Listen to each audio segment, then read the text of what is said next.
Hello everyone, I'm coming to you with another episode of Mortgage Mythbuster Monday. I'm Greg Anderson with Caliber Home Loans, and today I want to talk about one of the biggest myths in real estate and mortgage, and that is, I should wait to buy.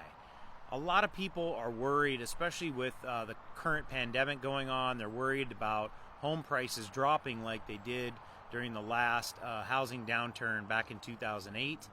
And I'm here to tell you that there are no signs that that is going to be happening, at least in our area here in King County.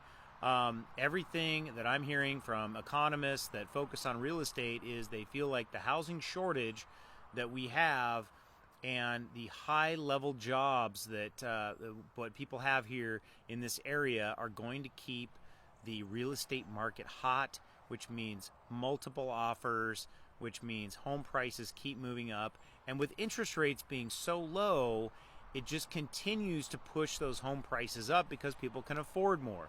So if you want to find out more about how you can get into this market now, or if now is even a good time for you, I would love to chat with you. Give me a call at 425-765-3115 or email us at team.anderson@caliberhomeloans.com. Team Anderson is here to help.